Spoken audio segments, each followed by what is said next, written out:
जय महाराष्ट्र. मी तृप्ती पालकर. राजमंत्र या लोकप्रिय कार्यक्रमात आपलं खूप खूप स्वागत. या कार्यक्रमामध्ये आपण राजकीय घडामोडींचा भविष्यवेध घेत असतो आणि या कार्यक्रमामध्ये वर्तवलेली भविष्यवाणी 99% खरी उतरत असते. आज पुन्हा एकदा राजकीय विषयांवर आपण बोलणार आहोत आणि नेहमीप्रमाणेच अचूक भविष्यवेध घेण्यासाठी आपल्या सोबत आहेत पंडित राजकुमार शर्मा. पंडित जी, इस शो में आपका बहुत बहुत स्वागत. धन्यवाद. पंडित जी, आप जब भी शो में आते हैं मैं आपको बहुत सारे सवाल पूछती हूँ, लेकिन इस बार मैं सवाल पूछने से पहले आपका अभिनंदन करना चाहती हूँ. आपने जो गोंदिया भंडारा के इलेक्शन के बारे में जो कहा था वो भविष्यवाणी सच साबित हुई है. उसके बाद आपने कर्नाटक के बारे में भी जो भी कहा था वो सच साबित हुआ है, लेकिन पालघर में थोड़ी सी गड़बड़ हो गई. देखिए, ऐसा है कि कहते हैं ना कि कहीं मैं मानव से देव ना बन जाऊं, यही सोचकर कुछ पाप भी कर लेता हूं. ये पाप नहीं, कहीं ना कहीं मेरी विद्या में कुछ गलती रह गई होगी. डेफिनेटली उसके ऊपर ज्यादा से ज्यादा अध्ययन करूंगा. मगर वातावरण आपने देखा होगा तृप्ति कि उद्धव जी तो कहते हैं कि हम हारे ही नहीं है. हाँ. शिवसेना तो ये कह रही है कि अब जो भी हुआ है उसमें कोई ना कोई गड़बड़ हुई है, हम हारे ही नहीं है. मगर हार हार है, जीत जीत है. जीतने वाला विजेता होता है और हारने वाला जो होता है उसको हारा हुआ खिलाड़ी कहते हैं. उस पचड़े में, उस राजनीति में मैं नहीं जाऊंगा. डेफिनेटली मेरी भविष्यवाणी को एक विराम लगा. जितनी भविष्यवाणियां पहले आती गई वो सच होती गई. तो कहीं ना कहीं कोई ना कोई गलती आदमी से जरूर होती है और इसी का कारण ये पालघर वाली भविष्यवाणी थी. मगर हजारों लोगों ने अभिनंदन किया. बहुत लोगों ने SMS के जरिए, व्हाट्सएप के जरिए हमारे शो को बहुत सराहा. और पालघर गोंदिया की भविष्यवाणी सच होना असंभव सी बात थी, क्योंकि वो RSS और बीजेपी का गढ़ माना जाता है. मगर hats off to Praful Patel, उन्होंने वहां पर NCP और कांग्रेस के गठबंधन को जिताकर भारतीय जनता पार्टी और शिवसेना को यह जता दिया कि अगला इलेक्शन ध्यान से लड़िएगा. पंडित जी, शिवसेना और बीजेपी जब से इकट्ठा हुए हैं तब से झगड़ा कर रहे हैं, तब से अनबन शुरू हो गई है उन दोनों में. अब तो पालघर के बाद ये झगड़ा और भी बढ़ गया है और मजबूत हो गया. क्या लगता है आपको, क्या होगा आगे? देखिए, जब हम शिवसेना प्रमुख उद्धव ठाकरे साहब की कुंडली का अध्ययन करते हैं तो 27/7/1960 गुरु की महादशा लगी हुई है, सिंह राशि है. यहां पर अध्ययन करके हर चीज को आपके सामने रखा जाता है. सिंह राशि है, सिंह राशि का स्वामी सूर्य है और इस वक्त उनकी गुरु की महादशा लगी हुई है. बहुत ध्यान से मित्रों इस बात को, इस गणित को समझ लेना चाहिए. इस वक्त उनकी गुरु की राहु की महादशा खत्म हो गई. इसी प्लेटफॉर्म के माध्यम से हमने बोला था कि जैसे राहु की महादशा खत्म होगी, उद्धव जी और प्रगाढ़ होंगे, मजबूत होंगे और देश और राष्ट्र की राजनीति में आगे आएंगे. अच्छा. सत्ता में तो आ ही चुके हैं और वहां पे भी उनके मंत्री हैं, यहां पे भी मंत्रालय में उनके मंत्री बैठे हुए हैं. गुरु की महादशा में इस वक्त उनकी शनि की अंतरदशा जो है वो चल रही है 10/4/2021 तक. और दूसरी तरफ देवेंद्र फडणवीस की कुंडली का अध्ययन करें तो एक ही महीने में पैदा हुए हैं. 10 साल छोटे हैं देवेंद्र. 22/7/1970 यानी 22 जुलाई 1970 में देवेंद्र पैदा हुए हैं. वहां गुरु की महादशा चल रही है, यहां बुद्ध की महादशा चल रही है. बुद्ध में शनि की प्रत्यंतर दशा लास्ट में आएगी. उसके बाद इनकी कुंडली में बुद्ध केतु की महादशा शुरू होगी. पर यहां पर बुद्ध और गुरु मित्र नहीं है, इसलिए यह झगड़ा चालू रहेगा. मगर सत्ता जो है वो एक लक्ष्मी है. सत्ता जो है एक लालच होता है, कहते हैं. सत्ता कोई नहीं छोड़ता. आपके जेब में 10,000 रुपए आ जाए तो आप खर्चा करने के लिए 10 बार सोचते हैं. यहां तो सत्ता है, राजकरण है. राजकरण किसी को बुरा नहीं लगता. इसलिए उद्धव जी हो या देवेंद्र फडणवीस हो, इनकी कशमकश चालू रहेगी. और इनकी कशमकश मुझे जो कुंडली के प्रमाण से लग रहा है, ग्रहों की रचना वो ये कह रही है कि 22/10/2000 अगर टूटती भी है तो अक्टूबर के बाद टूटती हुई दिखाई देती है. तब घसीट कर कहीं ना कहीं कोई ना कोई दूसरे इधर उधर से सपोर्ट लेकर ये सरकार 5 साल चलती हुई दिखाई देती है. मगर ये लड़ाई जो है इसका अंत इमीडिएटली दिखाई नहीं देता, क्योंकि दोनों तरफ से सत्ता जो है कायम करके बैठे हुए हैं। आज जैसे जेडीएस और कांग्रेस है, यहां पर शिवसेना और पर डेफिनेटली भारतीय जनता पार्टी को वालों को अति आत्मविश्वास से दूर रहना चाहिए। ओवर कॉन्फिडेंस, मैंने पिछली बार भी आपने शो के माध्यम से बोला कि मैं हाथ जोड़कर, चाणक्य बनकर, कौटिल्य नीति के माध्यम से बोलता हूं, आप अपनी बॉडी लैंग्वेज बदलिए, अपना ईगो एक तरफ रखिए। आप राष्ट्र की सेवा करना चाहते हैं तो सेवक बनकर आइए। आप अपने जितने भी आपके सहयोगी हैं, चाहे वो पंजाब में अकाली दल है, चाहे वो आंध्रा में तेलुगु देशम थे यानी चंद्रबाबू नायडू है, यहां पर शिवसेना है, कोई एक सहयोगी भी जो है मुझे नहीं दिखाई देता है कि जो इनके साथ में कदम से कदम मिलाकर चलना चाहता हो। अभी इमीडिएटली आपने देखा ही है कि इलेक्शंस में क्या हुआ है, पर डेफिनेटली एक बात पक्की है कि महाराष्ट्र के सवाल के ऊपर जो आपने मुझसे जवाब मांगा है, ये अक्टूबर तक कुछ होता हुआ दिखाई देता नहीं है। पंडित जी, और बहुत से सवाल मुझे आपसे पूछने हैं, लेकिन एक ब्रेक का वक्त हो गया है। बिल्कुल, राजमंत्रमध्ये घेते एक छोटंसं ब्रेक। आपण कुठे जाऊ नका, पाहत रहा जय महाराष्ट्र।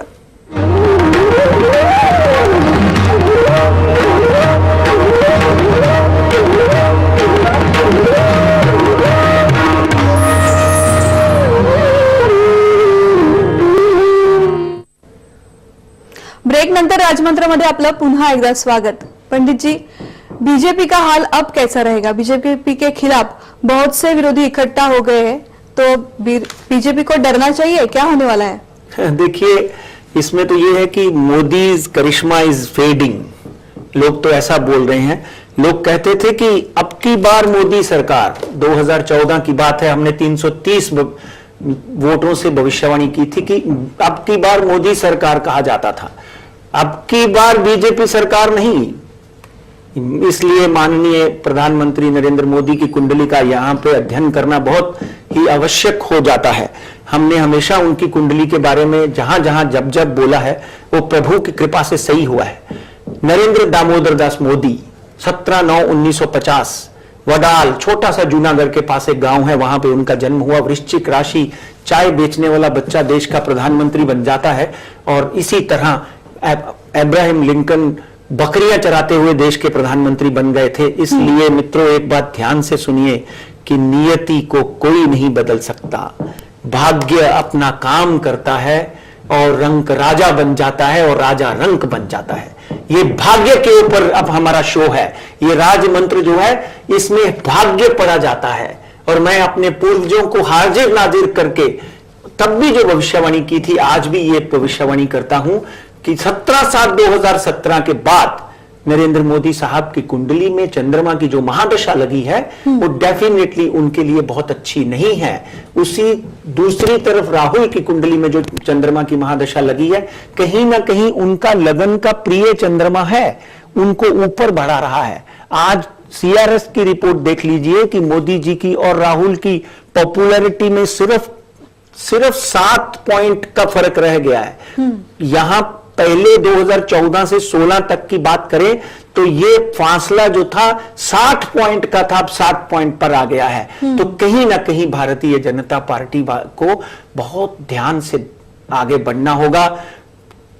14 सीटों में 2 सीटें ही भारतीय जनता पार्टी के नसीब में आई हैं। और मैं ये कहते आया हूं कि अगले आने वाले 3 इलेक्शनों में छत्तीसगढ़, राजस्थान, मध्य प्रदेश, इन 3 राज्यों में कहीं तीनों के तीनों राज्य ना भारतीय जनता पार्टी को खोने पड़ जाएं।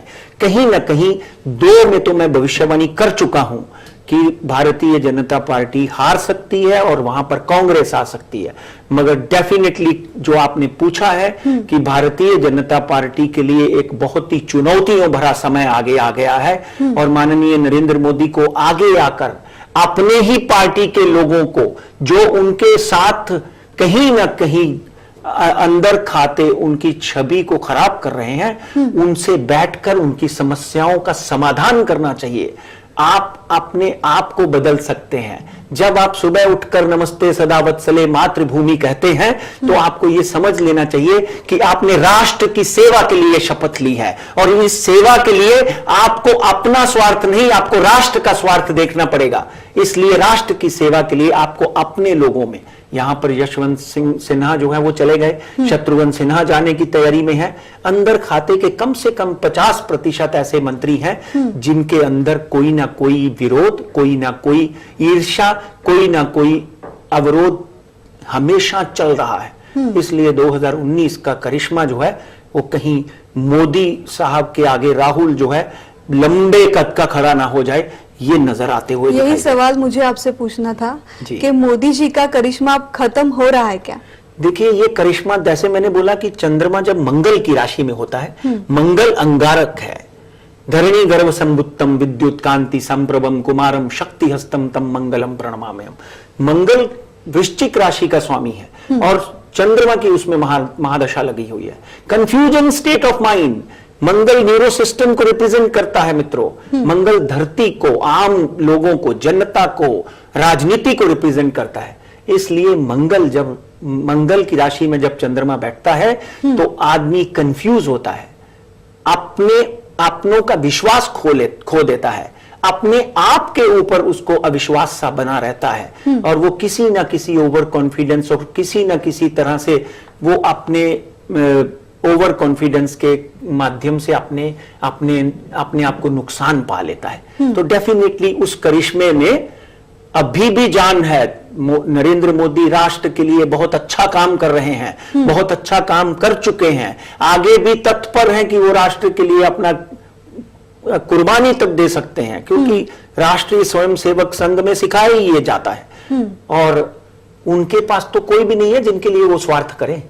इसलिए उनको अकेले नहीं, सबको बैठकर बिठाकर ये निश्चय करना है कि ये फेड होता हुआ करिश्मा जो है इसको वापस कैसे लाया जाए, इसमें चमक कैसे लाई जाए, ये बातों को ध्यान में रखना चाहिए। डेफिनेटली फेड हो रहा है, मैं आपकी बात के साथ सहमत हूं। पंडित जी, हमारी जीडीपी बढ़ गई है, 7.7 तक चली गई है। ये एक बहुत खुशी की बात है, लेकिन ईंधन के दाम बढ़ रहे हैं, सिलेंडर के दाम बढ़ रहे हैं, पेट्रोल डीजल के दाम बढ़ रहे हैं, तो ये क्या खुशी बरकरार रहेगी? इकबाल ने कहा था कि ना समझोगे तो मिट जाओगे हिंदुस्तान वालों, तुम्हारी दास्तां तक न होगी दास्तानों में। ये वही इकबाल है जिन्होंने लिखा था सारे जहां से अच्छा हिंदुस्तान हमारा। जीडीपी बढ़ने की खुशी कहां है? बाजार में है, 35,400 छू गया, मगर गरीब आदमी तो और गरीब हुआ। जितने सिलेंडर लोगों को मिलने चाहिए थे वो तो ब्लैक में बिक गए। आप समझी ना, 35 रुपए सिलेंडर का दाम बढ़ गया, 86 रुपए पेट्रोल हो गया। हाँ। तो इस जीडीपी का किसको लाभ है? उन पूंजीपतियों को जो 5% इस देश में अपना धन बाकी के 95% लोगों का लेकर बैठे हुए हैं। जीडीपी बढ़ने की कहीं भी बाजार में प्रसन्नता नहीं है। जीएसटी की मार, डिमोनिटाइजेशन की मार, गरीब की तकलीफ, किसान का आंदोलन, इसको जीडीपी से कुछ लेना देना नहीं है। इसलिए इसमें खुशी होने की कहीं भी कोई भी मुझे बात नजर नहीं आती। पंडित जी, पिछली बार आपने मानसून के बारे में जो भविष्यवाणी की थी वो सच साबित हुई थी।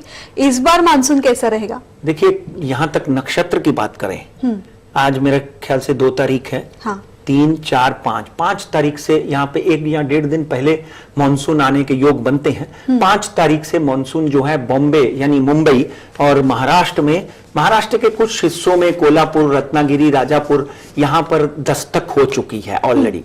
यहाँ पर ऑलरेडी बारिश जो है वो शुरू हो चुकी है। मगर विदर्भा, मराठवाड़ा जो है, जैसे भीड़, जालना, विदर्भा, नागपुर, इन इलाकों में 9 तारीख के बाद बारिश जो है वो आने के योग बनते हैं।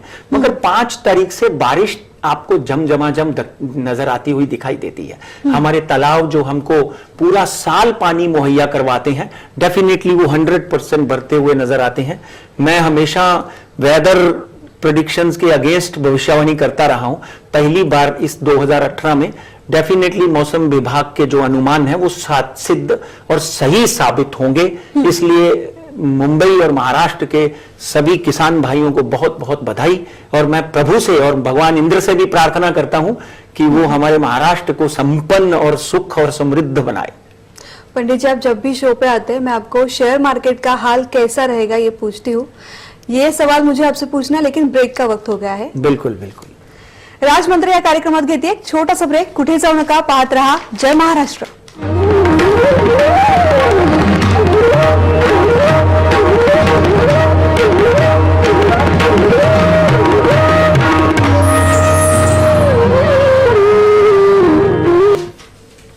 ब्रेक नंतर राजमंत्र या कार्यक्रमात आपलं पुन्हा एकदा स्वागत। पंडित जी, इस हफ्ते शेयर मार्केट कैसा रहेगा? कुछ उथल पुथल होने वाली है? देखिए, जीडीपी ने डेफिनेटली शेयर मार्केट को खुशहाल कर दिया। जैसे बारिश आती है तो धरती में आप देखते हैं कि फसल जो है लहलहाने लग जाती है। जीडीपी बारिश की तरह मार्केट में आई और 35,400 तक का आंकड़ा छुआ बॉम्बे स्टॉक एक्सचेंज ने, और 35,227 पे बंद हुआ। डेफिनेटली ये नीचे का आंकड़ा 34,900 और ऊपर का आंकड़ा जो है वो 35,600 के करीब है। बाजार में आपको मैं पहले भी बोल चुका हूं कि भारत जो है अपने काल सर्प योग से बाहर आ चुका है। यहां पर सरकार कोई भी हो, मार्केट में हरियाली आपको हमेशा नजर आएगी। And I hats off to mister Manmohan Singh, जो इस देश में अर्थशास्त्र के पितामह बनकर उभरे। उसके ऊपर जेटली जी ने भी बहुत अच्छा काम किया। और 35,600 का आंकड़ा ऊपर का, और नेशनल स्टॉक एक्सचेंज निफ्टी 10,696। पिछली बार हमने दोनों प्रेडिक्शन की थी, वही हुआ। 10,800 का आंकड़ा छू सकता है, 10,850 का आंकड़ा एनएससी छू सकता है, और नीचे का 10,500। अब गोल्ड की बात करते हैं। गोल्ड 31,000 का आंकड़ा आपने देखा छुआ। गोल्ड ऊपर का आंकड़ा 31,400 पर 10 ग्राम, और नीचे का जो है 30,400 के करीब करीब 1,000 रुपए, मगर बढ़ता हुआ ज्यादा दिखाई देता है। एक साल के लिए गोल्ड खरीद के रख सकते हैं, 35,000 हो सकता है 10 ग्राम का। और चांदी की बात करें तो चांदी 39,537, जब भी 39,000 पे देखे तो 3 महीने के वायदे लेकर बैठ जाए, 42,000 पर केजी चांदी के आने के योग हैं। तेल जो छलांगे मार रहा था, कहीं ना कहीं नरेंद्र मोदी साहब को खुश कर रहा है, वो नीचे आना शुरू हो गया है। $72 पर बैरल से 4,950 रुपीस पर बैरल से नीचे आकर 4,450 पे अटका है। भगवान करे 4,000, नीचे का आंकड़ा 4,300 और ऊपर का वापस 4,900 का है। मैं तो भगवान से प्रार्थना करता हूं कि तेल जो है वो गिरे, ताकि हमारे देश में समृद्धि जो है वो कायम रहे। पंडित जी, आपका जो फेसबुक पेज है, आपके हर यूट्यूब चैनल पे सब लोग लाइक करते हैं, आपकी प्रशंसा करते हैं। उन लोगों के नाम भी हम हमारे एपिसोड में पढ़ते रहते, तो उनके नाम मैं बताना चाहूंगी। बिल्कुल बिल्कुल। आनंद राठी, किरण बाडवे, प्रभप्रीत कौर, धीरज सावंत, प्रमोद प्रधान, मुकेश पांचाल, भीवसेन बागल, प्रशांत हिरे, भीमराव धोंडे आणि रोशन शेट्टी, ये उनके नाम है। जी जी, वैसे तो लाखों लोग नाम लिखते हैं, कुछ ही नाम हम यहाँ पर पढ़ सकते हैं। तब भी आपका बहुत बहुत अभिनंदन कि आप इस मात्रा में हमारा शो देखते हैं। Thank you very much. Pandit ji, जाते जाते हमारे लोगों को क्या सलाह देंगे? मैं तो यही बोलूंगा कि कोशिश करें कि अभी इमीडिएटली बच्चों के रिजल्ट निकले हैं, अपने बच्चों को सकारात्मकता सिखाएं। सुबह उठकर उनको थोड़ा बहुत अपने आप भक्ति करना सिखाएं। कोशिश करें कि आपके बच्चे योगा, प्राणायाम, बाबा रामदेव और माननीय नरेंद्र मोदी जो है, उन्होंने योग को पूरे विश्व में फैला दिया है। उसके लिए मैं उनका अभिनंदन और पीठ थपथपाता हूं। यही प्रार्थना है कि आप अपने बच्चों के लिए, क्योंकि बच्चे देश का भविष्य हैं, अपने बच्चों को सकारात्मकता सिखाएं। जिस तरह विश्व में, जिस तरह हमारे देश में ड्रग्स बढ़ रहे हैं, जिस तरह व्यसन बढ़ रहे हैं, और कहीं ना कहीं हमारे बच्चे जो है वो बिगड़े ना, उनके ऊपर नजर रखें और उनको सकारात्मक सीख देने के लिए आपको उनके मित्र बनना पड़ेगा। उनके साथ बैठकर उनके अध्ययन में उनको सिखाना पड़ेगा, तभी वो देश का भविष्य उज्जवल हो सकता है। आप काम पे जाते हैं, आपकी पत्नी काम पे जाती है, तो डेफिनेटली आपके जीवन में बच्चा अकेला पड़ जाता है। जो नौकर है या जो पड़ोसी है, जिस तरह का व्यवहार करता है, आपका बच्चा उसका अनुसरण करता है। अपने बच्चों के लिए समय निकालिए, तभी आप अपने बच्चों को प्रफुल्ल और समृद्ध देख पाएंगे। मैं सोचती हूँ कि ये सलाह सब मानेंगे, आपकी सलाह जिस तरह से सब मानते हैं, ये सलाह भी मानेंगे। आप इस शो में आए, इतना अच्छा मार्गदर्शन किया, उसके शुक्रिया, धन्यवाद। God bless you. राजमंत्री या कार्यक्रमामध्ये आता वेळ झाली इथेच थांबण्याची, मात्र ताज्या घडामोडी जाणून घेण्यासाठी आपण पाहत रहा जय महाराष्ट्र।